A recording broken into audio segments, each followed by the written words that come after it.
Oui, donc ce soir l'Assemblée Générale du PE13, qu'on appelle traditionnellement nous le grand show de l'entreprise, avec des sujets, trois grands sujets, la compétitivité de nos entreprises et l'emploi, préoccupation majeure à l'heure actuelle, l'organisation du territoire, donc la métropole. Nous on veut une organisation du territoire qui nous aide à gagner et qui nous permet de développer nos entreprises, faire grandir nos entreprises. Et puis un troisième sujet, un combat même je pourrais dire, la dénonciation des actions illégales, des pratiques illégales de certains syndicats, même s'ils sont très minoritaires, ou d'un certain syndicat, de certains collaborateurs de ce syndicat ou de certains délégués de ce syndicat qui emploient des méthodes illégales pour faire du racket et des pressions sur les entreprises.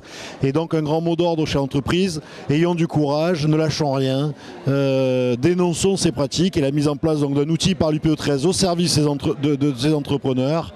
Un outil qui est une task force uniquement juridique, uniquement par des juristes pour, d'une part, mener les actions pour arrêter ce genre de comportement et deuxièmement, des actions de médiatisation et d'explication de la vraie histoire de ces conflits et des vrais intérêts cachés de certains qui disent défendre l'intérêt général mais qui au fond défendent que leur propre intérêt privé.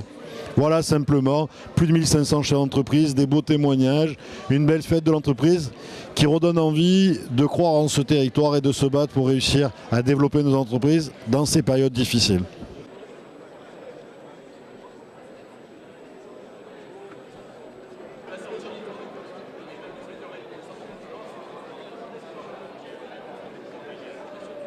Oui, c'est un grand plaisir d'être ce soir ici avec les patrons qui aujourd'hui organisent bien sûr l'Assemblée Générale avec un débat.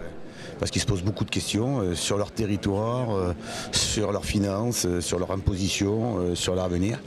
Et on est là pour essayer d'y répondre. Et je ne vous cache pas qu'ils ont raison d'être inquiets. D'abord, c'est pas un slogan. C'est pas un slogan, c'est une volonté.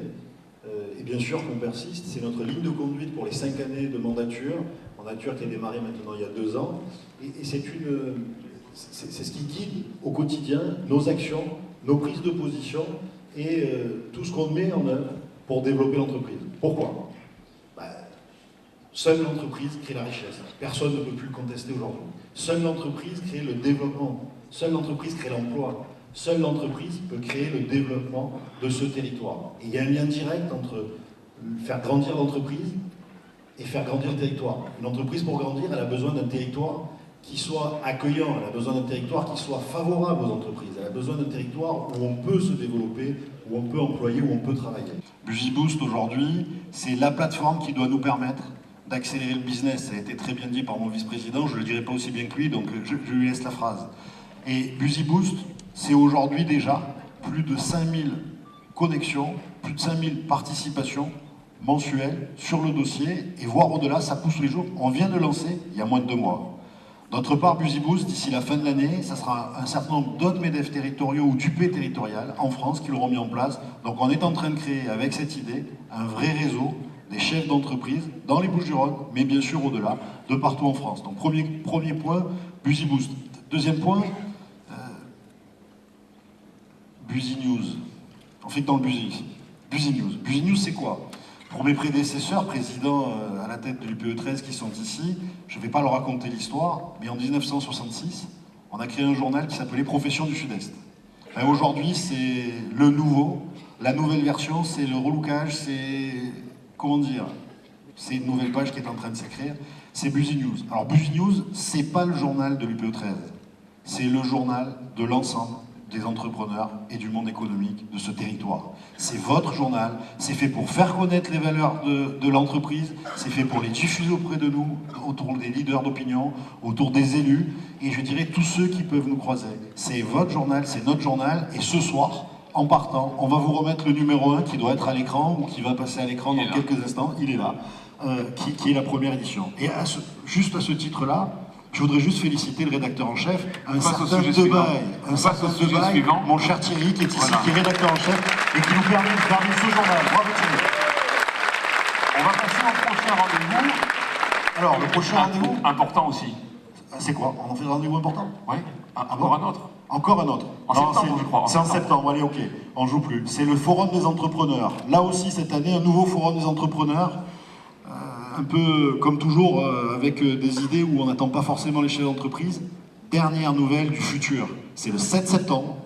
Bloquez la journée, vous aurez tout un panel d'intervenants de très grande qualité et beaucoup de bons moments autour de ce forum. Rendez-vous le 7 septembre, le plus nombreux possible. Je vous rappelle qu'on a un record à battre. On a été 2300 l'an dernier à Euromed Management. Il nous appartient de faire encore mieux cette année. Parce que, sincèrement, les problèmes de compétitivité des entreprises, ils ne sont pas nés le 6 mai 2012 avec l'élection de François Hollande. Ils existaient déjà auparavant. Non, mais les choix qui ont été faits par les responsables politiques au fil du temps ont été faits autour d'une croissance qui existait, d'un euro qui s'est fabriqué et d'une prétention naturelle pour fabriquer du déficit. Aujourd'hui, on ne peut plus. C'est impossible. Donc ce que nous avons entrepris depuis 5 ans avec la majorité, jamais une voix de la droite républicaine et du centre n'a manqué, pour redresser notre pays, ou en tout cas faire en sorte qu'il soit compétitif sur le schéma international, on ne va pas changer d'avis ni d'attitude, d'autant plus qu'on perd 1 million de voix. Hein.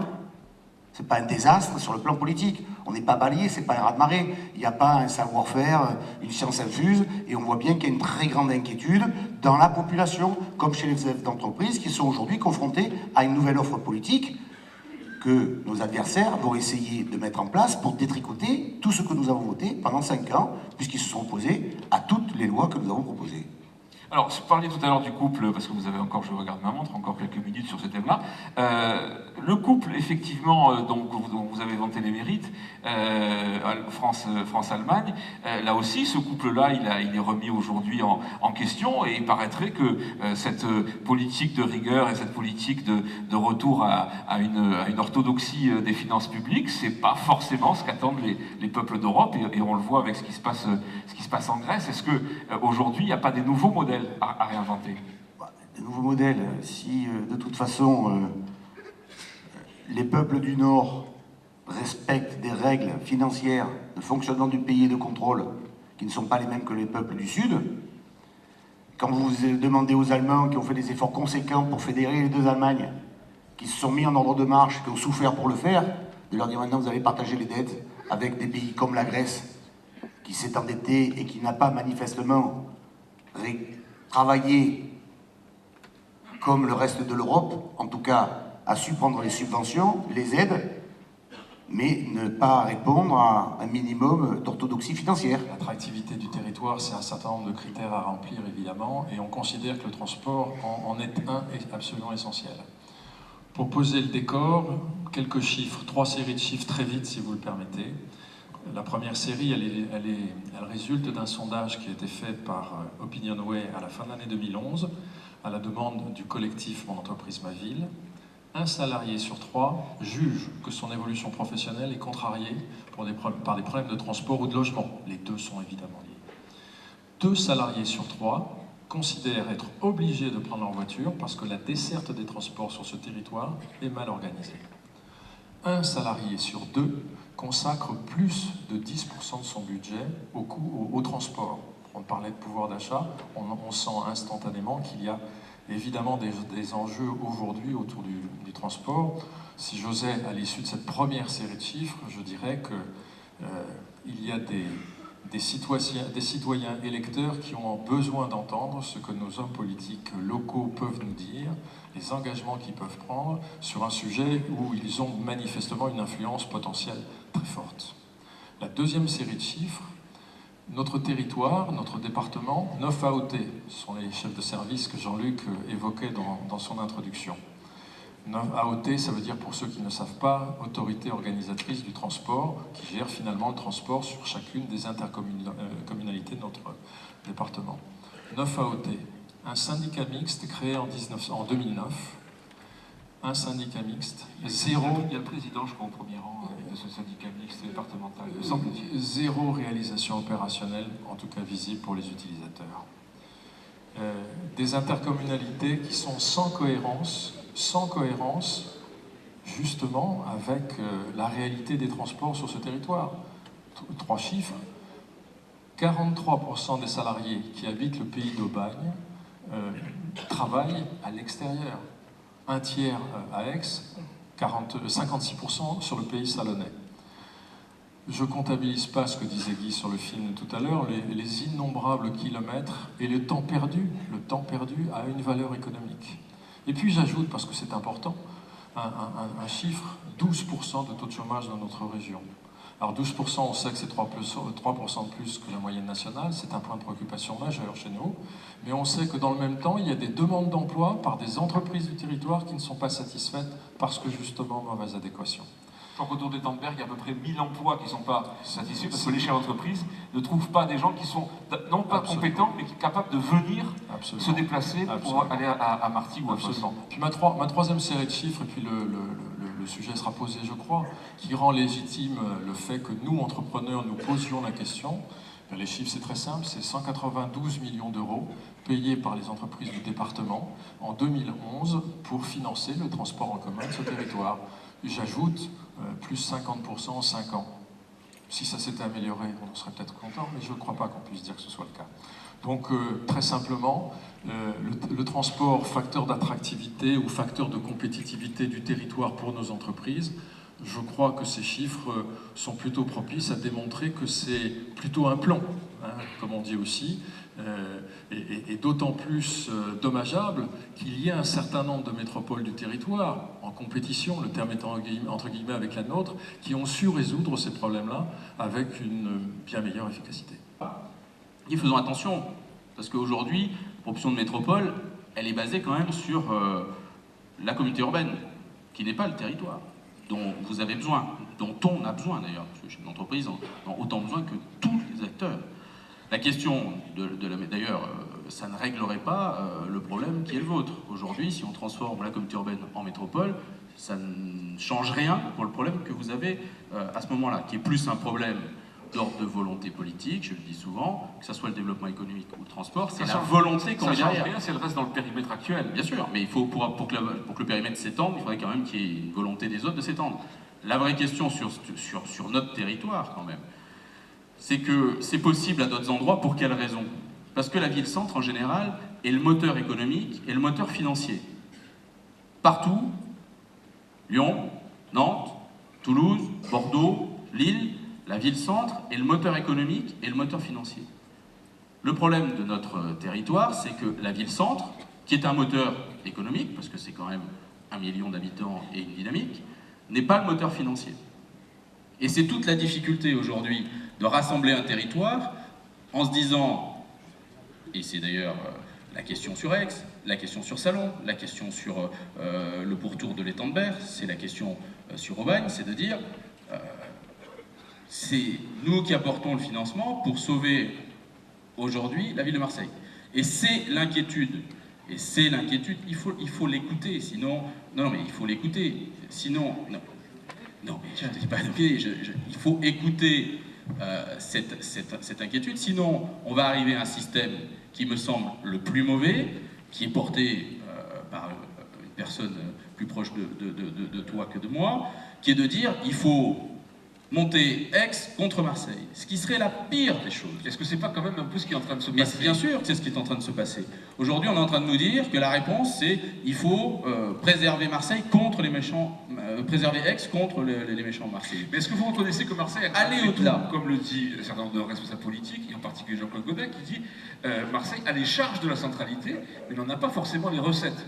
C'est-à-dire qu'on vient se faire soigner à Marseille, on vient souvent aussi faire un certain nombre de choses à Marseille, mais effectivement, la richesse en partie est dans la périphérie et on connaît les raisons de cela. Le développement économique s'est fait sur la périphérie de la ville, pour un problème d'ailleurs qui est plus géographique que politique, un problème de ceinture montagneuse autour de Marseille, il faut être quand même clair. Après, est-ce qu'on aurait dû l'étendre dans le temps? C'est la question que vous posiez sur, au fond, Gaston Defferre. Est-ce que la ceinture qui entourait Marseille, c'est-à-dire qu'on aurait dû élargir comme l'a fait Lyon d'ailleurs, très très tôt autour, c'est une vraie question. Donc la vraie question, c'est de ne pas monter les territoires contre les uns contre les autres. Sur la question du financement, il y a une vraie difficulté, c'est qu'aujourd'hui les finances de la ville de Marseille et de la CUM intégrées inquiètent énormément l'ensemble des autres intercommunalités. Donc sur ces questions-là, si on veut travailler ensemble, ça ne pourra pas se faire de manière à marche forcée. C'est pour ça qu'il faut réfléchir en termes de compétences. Et la question qui est posée quand même, la principale, chaque fois que je discute avec les usagers, avec les chefs d'entreprise, avec les élus, c'est la question du transport. Et sur la question du transport, je le dis, on a effectivement 20 ans, voire 30 ans de retard, parce que des décisions, à un moment donné, n'ont pas été prises par les uns et par les autres. Quand le syndicat mixte, la proposition de syndicat mixte d'une AOT unique, parce que c'est ça l'objectif. L'objectif, c'est d'avoir quand même l'AOT, enfin, vous avez compris, c'est l'organisation à un seul décideur sur l'organisation des transports sur ce territoire, qui aurait pu prendre, qui a pris la préfiguration d'un syndicat mixte qui avait été proposé il y a 10 ans, qui avait été refusé par la ville de Marseille, et c'est bien dommage, sur la question que je peux comprendre, qui était celle des financements notamment liés à la RTM, liés aux grands emprunts sur le déplacement et sur le transport, avec la question des volontés de faire le tram, etc., et qui aurait obligé évidemment à partager la décision avec d'autres, qui n'aurait peut-être pas permis de faire les investissements qui étaient souhaités par la ville, mais de dire il faut les partager. Donc aujourd'hui, effectivement, les capacités d'investissement, elles sont quand même pas, vous savez ce que c'est pas vous, je vais apprendre quand même qu'on fait des choix en matière d'investissement, on ne peut pas tout financer. Donc aujourd'hui, ce chantier est devant nous. Aujourd'hui, on a 10 AOT en fait, on en a 9 intercommunales, plus une 10e qui est la région, je le rappelle, sur la question du transport ferroviaire. Moi, la proposition, d'abord, le champ pertinent, je l'ai toujours pensé, c'est le département, bon an, mal an, on peut parler de la question du Pays d'Arles par rapport à Avignon, mais enfin, bon an, mal an, c'est le territoire pertinent, c'est notre département, parce qu'il englobe la zone d'Aubagne, la zone d'Aix, la zone de Salon, tous les temps de Berre, qui est le cœur économique et de vie et le bassin de vie, donc c'est ça notre aire métropolitaine, c'est bien là où sont la question, c'est de savoir comment on va d'Aubagne à Martigues pour aller travailler dans les emplois qui sont à Paris. Donc un organisme, une AOT unique sur l'ensemble de ce territoire, ça c'est essentiel. Mais qui va trancher, qui va être le patron de cette AOT unique, qui va faire les arbitrages? Parce que s'il n'y a pas un organisme central, s'il reste à 9 intercos, ils vont peut-être pas forcément se mettre d'accord pour savoir qui va trancher sur ces sujets-là. Peut-être que la question, plutôt que de rajouter de l'empilement, etc., peut-être que la question aujourd'hui qui est essentielle, c'est de se dire, si le territoire pertinent, au fond c'est une question, quelle compétence pour quel territoire? Si on considère que le territoire pertinent c'est le département, on peut aussi proposer, et c'est pas un gros mot, que de dire que le département, plutôt que de lui affubler un grand nombre de sujets sur lesquels il n'a pas forcément compétence, notre territoire, on le voit bien, notre bassin de vie, il est là. On peut se dire que la question du transport, elle a une AOT unique, du coup on a un organisateur unique.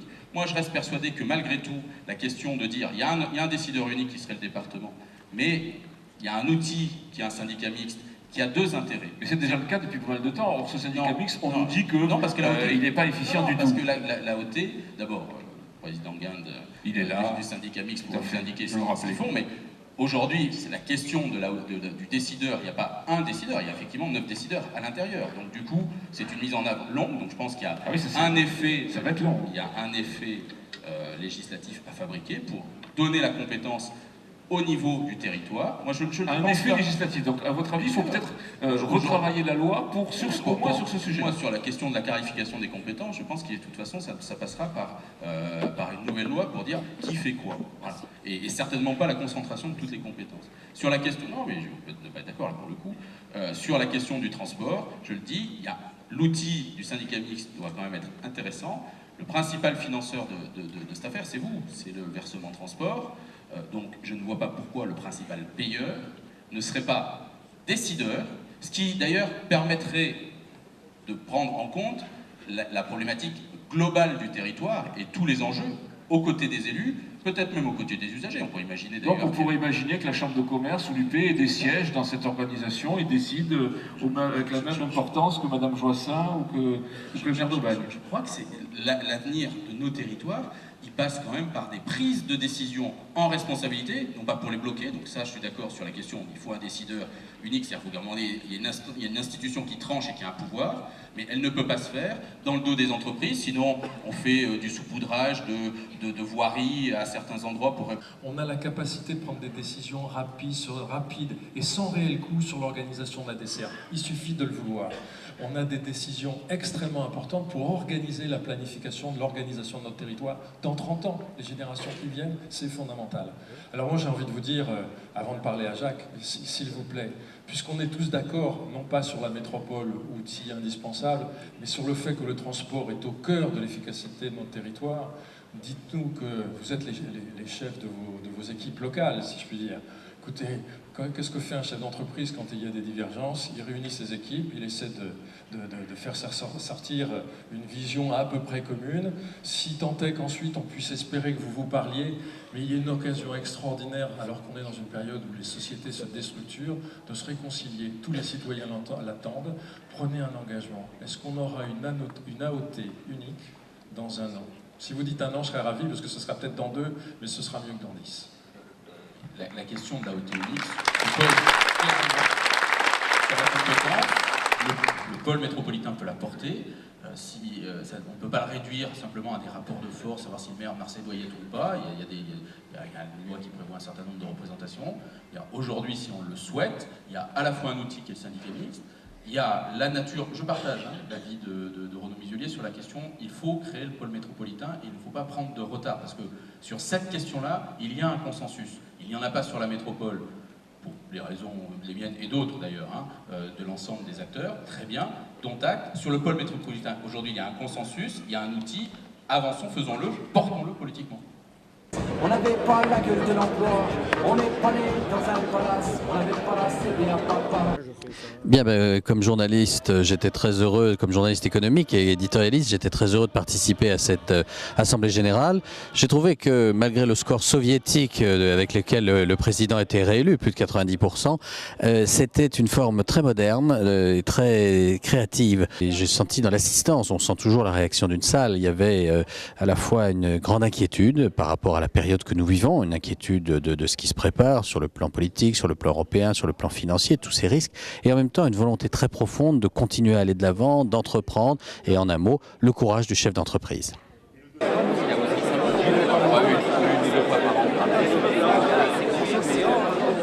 a réussi quand même à le placer. Ouais.